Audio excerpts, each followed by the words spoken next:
अस्सलामुअलैकुम awesome people. उम्मीद है कि आप सब लोग ठीक ठाक होंगे जी। तो यहाँ पर मेरी अम्मी एक चीज़ बनाने लगी थी जो कि स्पेशल सिर्फ सर्दियों में ही बनाई जाती है, और ये आज से कुछ साल पहले इस तरह की चीज़ें ज़्यादा बनाई जाती थी, लेकिन अभी इतना नहीं बनाई जाती। हमारे घर भी ये 2 साल बाद लगी थी बनने। वो भी मेरी नानी अम्मी नहीं हुई है, तो उन्होंने मेरी अम्मा से बोला कि ये इस तरह की ये वाली एक चीज़ बना दो, तो मेरी अम्मा बनाने लगी। तो मैंने सोचा मैं साथ इसको रिकॉर्ड कर लेती हूँ। तो ये है अलसी की पिनिया। जी हाँ, बहुत सारे लोगों को इसका पता भी होगा, और कुछ लोगों ऐसे होंगे कुछ लोग जिनको इसका नहीं पता होगा कि अलसी की पिनिया क्या होती हैं।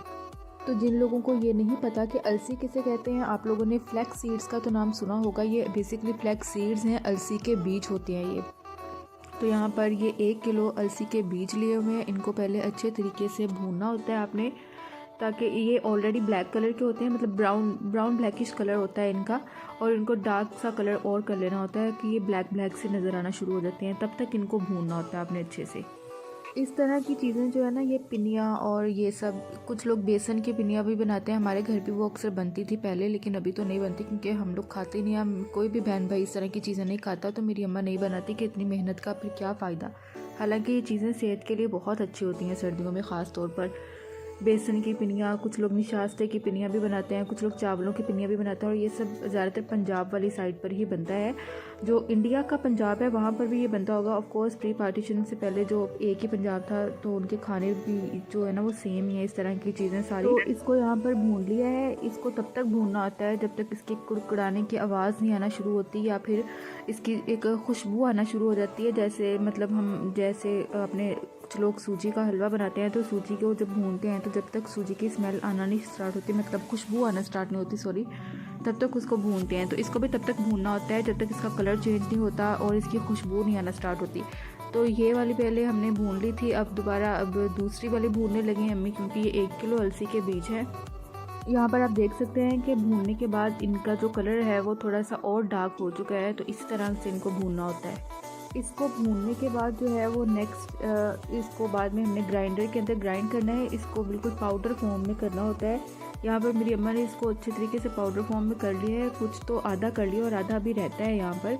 और जो पाउडर फॉर्म में किया उसमें भी, क्योंकि ये सारे पार्टिकल्स जो है ना वो कुछ रह जाते हैं, सारा पाउडर फॉर्म में नहीं होता, तो आपने इसको अच्छे तरीके से जो ना स्ट्रेनर से स्टेन कर लेना है। और जो उसके अंदर ये मोटे वाले पार्टिकल्स रहते हैं उसको आपने दोबारा से ग्राइंडर में ग्राइंड करना है अच्छे से।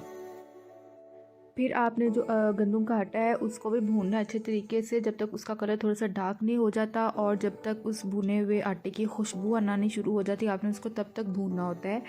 1 किलो अलसी के बीज थे और ये 2 किलो गंदम का आटा है। तो इसके अंदर हमने साथ ही थोड़े से जो ड्राई फ्रूट डाले थे, ये मूंगफली हमने निकाल के रखी हुई है, साथ थोड़े से बादाम थे। तो मेरी अम्मा ने बोला कि इसको भी जो है ना वो थोड़ा सा इस तरह दरदरा सा करना है। मैंने तो सोचा था इसको ग्राइंडर में डाल के ग्राइंड कर देती हूँ, एक ही बार में आसानी से हो जाएगा, पर मेरी अम्मा कहती नहीं, इसको ग्राइंडर में डाल के ग्राइंड नहीं करना है।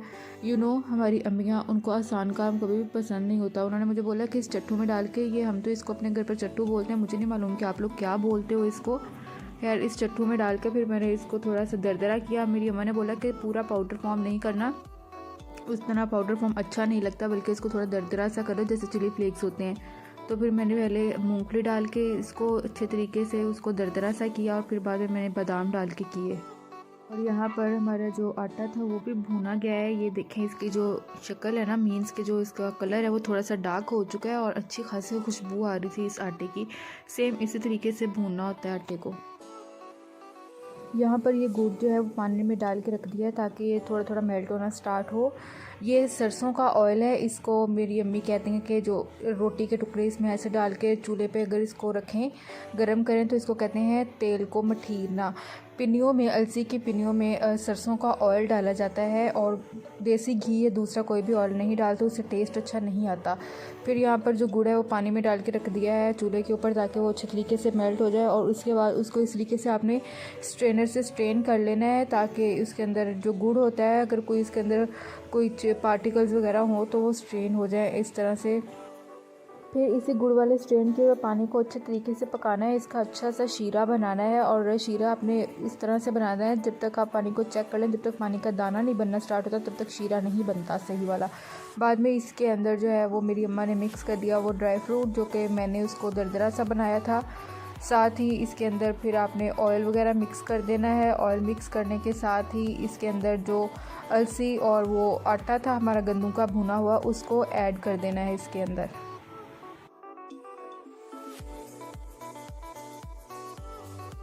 पर आपने उसको अच्छे तरीके से मिक्स कर लेना है। इस सारे मिक्सचर को आपने ऑयल एक साथ ही सारा इसके अंदर ऐड नहीं करना, थोड़ा थोड़ा करके ऐड कर लें। अगर आपको फ़ील हो कि ये आपका मिक्सचर ड्राई ड्राई सा हो रहा है तो आप थोड़ा थोड़ा सा और ऑयल इसके अंदर ऐड कर सकते हैं, क्योंकि अगर ये ड्राई मिक्सचर बन रहेगा, इसकी आप ऐसे ही पिनियाँ बना लेंगे तो बाद में जो है वो बहुत ड्राई होकर हार्ड हो जाती हैं, तो फिर इतना अच्छा नहीं लगता खाने में। सॉफ्ट सी रहती हैं तो फिर ही अच्छा लगता है, मज़ा आता है खाने में। तो इसके अंदर थोड़ा सा आप ऑयल अगर और ऐड करेंगे तो मिक्सचर जो है ना वो काफ़ी सॉफ्ट रहता है। यहाँ पर मैं अपनी नानी अम्मा को इसके अंदर मीठा चेक करवाने आई थी। मेरी अम्मा कह रही थी कि चेक करवाओ कि मीठा सही है, नहीं तो बाद में और डालना पड़ेगा। लेकिन मीठा अल्हम्दुलिल्लाह बिल्कुल ठीक था, तो ये बहुत अच्छी बनी थी। तो इसी गरम गरम मिक्सचर की इस तरीके से बॉल्स बनाने होते हैं। बॉल्स बना के ही हम इनको स्टोर करते होते हैं। इसी शेप को पिन्नियाँ बोलते हैं। तो यहाँ पर मेरी अम्मा और फिर मैंने भी, मेरी अम्मा ने कहा तुम जो इधर फ्री में खड़ी होकर कैमरा इधर उधर घुमाई जा रही हो, मेरे साथ काम पे लगो ताकि ये जल्दी जल्दी काम ख़त्म हो। फिर मैंने और मेरी अम्मा ने इनकी बॉल्स बनाना स्टार्ट की। पिनियाँ खाना सेहत के लिए भी बहुत अच्छी होती हैं, ये बहुत हेल्दी होती हैं खाना। तो ये रही फाइनल शक्ल हमारी पिनियों की। हमने इस तरीके से बॉल्स बना के इनको ऐसे ही स्टोर कर लेते हैं। चलें जी, ओके, अल्लाह हाफ़िज़। मेरे यूट्यूब चैनल को लाजमी सब्सक्राइब करें, शेयर करें। थैंक यू, अल्लाह हाफ़िज़।